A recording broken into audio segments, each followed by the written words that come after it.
RSS जैसी संगठन होनी नहीं चाहिए भारत में, उनको रोक लगाया जाए, उन लोगों को पकड़ के। जहाँ भी दंगा हुआ है मुसलमानों के कारोबार को खत्म कर रहे हैं। और मुसलमान ज्यादा बड़ा आदमी नहीं होता है, वो कहीं भी बाहर भी कमा के लाता है, तो कारोबार इज्जत पे लाके रख दोगे ताकि अडानी की मजदूरी करे। मर जाएगा मुसलमान, कभी अडानी की नौकरी नहीं करेगा। भारत सरकार कभी भी मजबूत होगा। भारत में अगर कोई नई सरकार आएगी, भारत सर्वाइव करेगा, भारत की प्रगति होगी, उन्नति होगी, तो भारत सरकार का काम करेगा। देखिए, एनआरसी जो है वो देश का हक है, नेशनल रजिस्ट्रेशन, फाइनली वो जनगणना है। तो जनगणना इसलिए होता है कि देश की सरकार उसके लिए सहूलत प्रोवाइड करे और देश की जितनी भी जनता है टैक्स पे करे और मतलब वोट डाले। तो जेन्युइन तो एनआरसी सबके लिए जरूरी है हर देश में, लेकिन जो एनपीआर है वो जरूरी नहीं है। फिर भी एनपीआर हिंदुस्तानी के लिए है और सीए भी जरूरी नहीं है। वो गैर हिंदुस्तानी जो घुसपैठिए हैं, जो आतंकवादी हैं, जो देशद्रोही है, उनके लिए मोदी जी अमित शाह सीए लेके आए हैं, जो बिल्कुल नहीं होना चाहिए। देश की जो 125 करोड़ या 150 करोड़ आबादी है, बिल्कुल उसके अगेंस्ट है, सबके लिए बुरा है, पूरे देश के लिए जहर है। नहीं तो आपने जैसे बताया कि वो जो घुसपैठिए हैं उनके लिए है जी। इससे देश की जनता को क्या दिक्कत है, जिसमें कुछ लोगों की दिक्कत है सीए और एनपीआर से? जी से ठीक है, बहुत अच्छा सवाल। तो मैं एक एग्जांपल देना चाहती हूँ। 9/11 और 26/11 आपने कभी मीडिया वाले हो तो सुना होगा। वो 9/11 जो हेडली ने फिल्म आया था, वो अफगानिस्तान की नागरिकता ली और अमेरिका के रहने वाले थे, और बदले में अफगानी बना के उनको जो भी दंगा तो एक किए, ब्लास्ट तो एक किए वो अफगानी हेडली, बट अफगान को तो पूरा अफगान सीरिया को बर्बाद कर दिया अमेरिका। अगर इस तरह से उन्हें भी हिंदुस्तान का नागरिकता दिया जाए उसके जैसे, हेडली जैसे, तो हिंदुस्तान की कहीं कहीं पे जगह होगी, हिंदुस्तान का तो सुहा हो जाएगा। क्योंकि जो बना हुआ है यूएनओ, वो उसको बहाना मिलेगा ना भाई कि आप आतंकी हो। अगर हिंदुस्तान का आतंकी नागरिकता लेके कहीं आतंक मचा दे, कहीं जुल्म करे, कहीं बुरा करे, तो हिंदुस्तान तो खत्म हो जाएगा। तो आप चाहती हैं कि जो बांग्लादेश से, खासकर बांग्लादेश में असम के रास्ते देखा जाता है घुसपैठिए, और बंगाल के रास्ते, तो उसको रोकने के लिए ये जो लाया जा रहा है ये ना लाया जाए? सुनिए, हम बताना चाहते हैं कि हमारा जो 5 बॉर्डर है, बर्मा, श्रीलंका, अफगानिस्तान, आसाम और भी जो भी नेपाल, सबके बॉर्डर से हमारे लोग भी उधर गए हैं। क्या हमारे लोग के साथ उधर वो स्टेट करे तो ठीक लगेगा? हमारे लोग या उसके लोग प्लान करते हैं, या तो दंगा होता है तो, या रोजगार के लिए जाता है। तो हम चाहते हैं, हमारे यहाँ सही में न रोजगार है, उनके लिए कोई सहूलत नहीं है, तो जो हमारा 5 बॉर्डर है उसकी गवर्नमेंट से बात किया जाए, म्यूचुअल अंडरस्टैंडिंग से उसकी सिक्योरिटी लेके उसको हैंड ओवर कर दे, हमारे लोग हमारे तरफ आ जाए। तो इसमें नागरिकता की कहाँ से बात आ गई? हमारे जो लोग हैं हमारे इधर आएंगे, हम उनको नागरिकता मिलेगी, उनके लोग उनके तरफ। या अगर हमारे यहाँ रहना चाहते हैं तब भी म्यूचुअल अंडरस्टैंडिंग होगी, सिक्योरिटी होगी कि वो कुछ गलत हमारे साथ ना करे, हमारे लोग उनके साथ गलत न करे। फिर इसमें दिक्कत कहाँ आ जा रही है? जो सरकार का आप लोग बता देना चाहते हैं, जो देख रहे हैं, कि यही कनीज फातिमा जी है जिन्होंने शाहीन बाग के प्रोटेस्ट को पूरा का पूरा चलाया था, तो इसमें दिक्कत कहाँ आ रही है आप सरकार का जो विरोध? अभी आपको एग्जाम्पल दिया ना, अगर सीए करते हैं अमेंडमेंट में, वो किसी देशद्रोही को नागरिक बनाते हिंदुस्तान का, अगर वो जाके कहीं कुछ ऐसा करता है तो देश की बदनामी बर्बादी होगी ना। तो कितना बड़ा जहर, ये छोटी बात नहीं है। और एनपीआर जो कर रहे हैं, वो बाप का या दादा का डेट ऑफ बर्थ या प्लेस ऑफ बर्थ ढूंढ रहे थे, वो निकालना है, वो खत्म करना है नागरिकता। ये बहाना है। हम जितने उम्र के, हम अपनी बात के सवाल जवाब करेंगे ना। जैसे मोदी जी अपनी बात तो करते हैं, कभी कहीं अपने अब्बा का दादा का बात करते हैं क्या? तो हम भी अपनी बात करेंगे ना। हमारे उम्र से देखो, हमारा स्कूल में है, हमारा हॉस्पिटल में है, हमने कोई चीज खरीदा होगा, सरकार के पास है डॉक्यूमेंट्स। सरकार पैसा मतलब पब्लिक से खर्च नहीं करवाए, जितना भी सरकार के पास डॉक्यूमेंट्स है पब्लिक का निकाले और उनको नागरिकता दे दे। लेकिन अगर सरकार के पास डाटा ही नहीं है, सरकार डाटा आपसे मांग रही है जिसमें बोल रही है कि आधार कार्ड मान्य ही नहीं होगा, पैन कार्ड मान्य ही नहीं होगा, तो फिर क्या करें? तो जो भी डाटा मान्य है वो तो प्रोवाइड करे पूरे हिंदुस्तानी को कि क्या होगा। अभी तक तो यही नहीं डिसाइड कर पाई है हमारी सरकार कि कौन सा डाटा वो लेंगे, कौन सा डॉक्यूमेंट्स लेंगे। वो सारे हिंदुस्तान को पहले जैसे आधार कार्ड प्रोवाइड किया गया वैसे प्रोवाइड किया जाए, फिर अपना करे जो भी उसमें बाप दादा के नाम, एड्रेस, प्लेस सब होंगे। आपको क्या लगता है कि चुनाव से पहले जिस तरह से अमित शाह जी बोल रहे हैं कि इसको ला दिया जाएगा, एनआरसी और एनपीआर ला दिया जाएगा, सीए? देखिए, चुनाव से पहले या चुनाव ही बहुत बेवकूफी का काम है। देश का पैसा बर्बाद हो रहा है। चुनाव से पहले भी उन्हीं के हाथ में सब कुछ है। वो दादागिरी गुंडागर्दी कर रहे हैं। चुनाव के बाद भी अगर आती है सरकार तो गुंडागर्दी करें। हम तो कहते हैं चुनाव नहीं करें। पैसे की बर्बादी है देश में। जब आपको दादागिरी करना है तो जैसे आए हो 10 साल से बैठे रहो चुपचाप।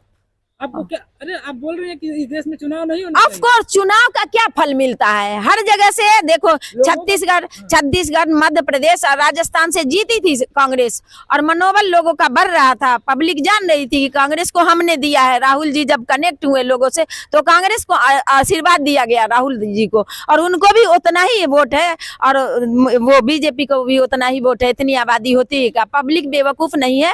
वो दादागिरी से बैठे रहना चाहते हैं तो बैठे रहे, पैसा नहीं बर्बाद करें, लोगों को नहीं परेशान करे।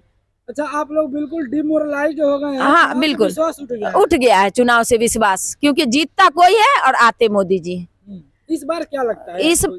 देखिए, अगर रहेगा ईवीएम, हम ईवीएम कमेटी के मेंबर भी हैं। राहुल प्रियंका गांधी सेना के नेशनल सेक्रेटरी हैं। हम रिप्रेजेंट करते हैं कि ईवीएम को हटाया जाए। मतलब जो कहेंगे कि राहुल गांधी नहीं कहते हैं या कांग्रेस नहीं कहता है तो हम भी उनको रिप्रेजेंट कर रहे हैं कि ईवीएम भी हटाया जाए, सीए भी नहीं आए, और बाकी जितने भी काले कानून जो अंग्रेज लाए थे दमन करने के लिए, रूल करने के लिए, वो अंग्रेज गए तो कानून भी जाए, क्यों जाए? हम संविधान है, संविधान में जो हिंदुस्तानियों के लिए कानून है उस पर अमल किया जाए। और सख्त कानून, महिला के लिए तो और सख्त कानून बनाया जाए। हर फील्ड में, हर इंस्टीट्यूट में एक प्रावधान लागू किया जाए कि उसके साथ कहीं डिस्क्रिमिनेशन ना हो। डिस्क्रिमिनेशन ही करप्शन की जननी होती है।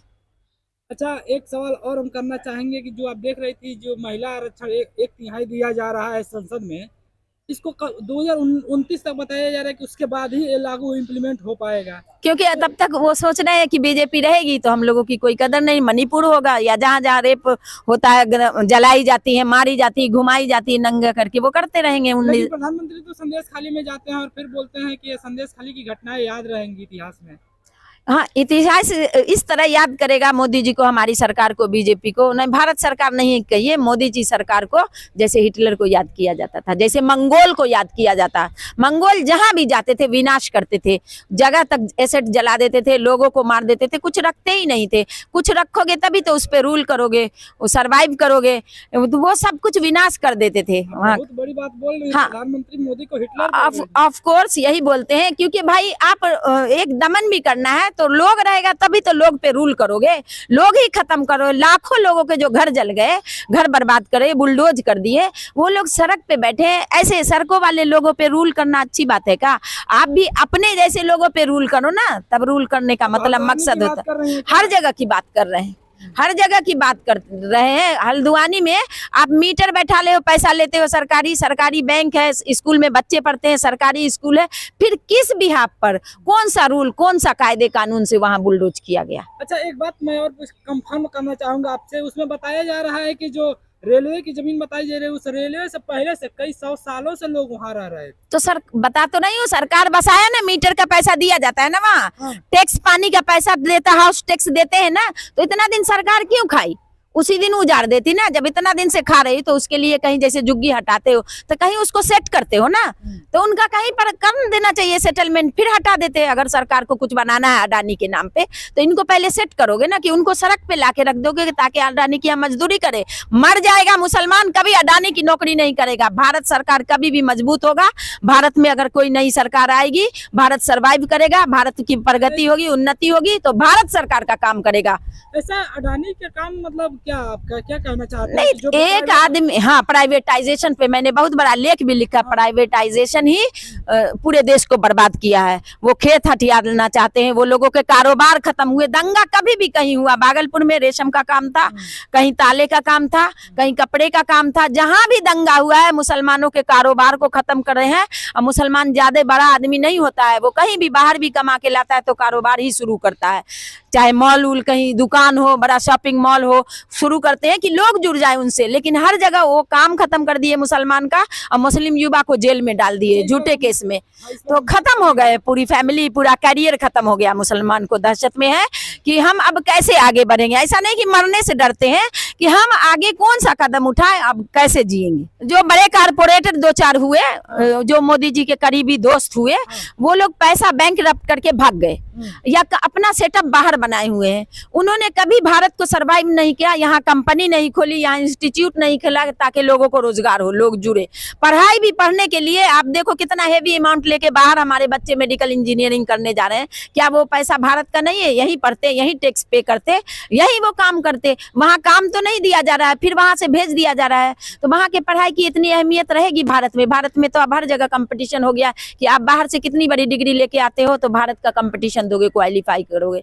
तो वहाँ भी जितनी भारत में अच्छी पढ़ाई थी वैसा कहीं ना था। वैसे तो अब हमारी शिक्षा व्यवस्था ही सब कुछ, न्याय व्यवस्था जैसे मुट्ठी में किसी के है, वैसे शिक्षा व्यवस्था भी खराब हो गई जो विदेशी नीति आई है। तो जो कारपोरेटर है वो सिर्फ जैसे मोदी जी रूल करना चाहते हैं, अमित शाह रूल करना चाहते हैं, वैसे पैसे के मामले में उन पर वो पैसा लगा रहे हैं। कारपोरेटर हमारा ही पैसा लेके पैसा लगा रहे हैं उन पर। हमारी यूनिवर्सिटियों को तो बनवा रहे हैं ना मोदी जी, यूनिवर्सिटी बनवा रहे हैं, मेडिकल जो है कि और स्कूल बनवा रहे हैं हर जगह पे। देखिए इतिहास गवाह है, आप सर्च कर सकते हो, आप जर्नलिस्ट हो, क्या बनाया गया है मुझे नहीं पता है। हमारे बच्चे बाहर पढ़ने जाते हैं और यहाँ भी अच्छी जगह एडमिशन नहीं होता है, एडमिशन होता है तो नौकरी नहीं होती है, और वहाँ भी दंगा सिखाया जाता है। एम्स जैसी इंस्टीट्यूट में, आईआईटी जैसी इंस्टीट्यूट में इस टाइप के जो ऐसी मानसिकता के लोग हैं वो दंगा ही नफरत पढ़ा रहे हैं। नफरत को हटाया जाए तभी शिक्षा, ऑफ कोर्स शिक्षा का मतलब है कि नफरत को खत्म करना, खुद को सरवाइव करना, खुद को मजबूत बनाना। नफरत से किसी का भला नहीं हुआ है। हम आपसे नफरत करेंगे तो आप भी खुद को डिमोलाइज समझोगे, हम कौन सा बड़े हो जाएंगे। शिक्षा पे बात हो रही थी, एक क्वेश्चन और आ गया कि दिल्ली यूनिवर्सिटी के अंदर जो 8 फैकल्टीज है, गेट नंबर 4 पे डेली वहाँ पे दोनों टाइम पे आरएसएस की शाखा लगती है। और जब राम मंदिर का इनॉग्रेशन हो रहा था तो वहाँ पे सुंदरकांड का पाठ हो गया। स्कूल के अंदर ये कहाँ तक सही है? नहीं होना चाहिए। स्कूल में तो आरएसएस जैसी संगठन को हटा ही देना। हम कई जगह उनको रोक लगाया गया है। आरएसएस जैसी संगठन होनी नहीं चाहिए भारत में। उनको रोक लगाया जाए, उन लोगों को पकड़ के जेल में रखा जाए। वो हर व्यवस्था को, हर लोकतंत्र को कंट्रोल कर लिए हैं।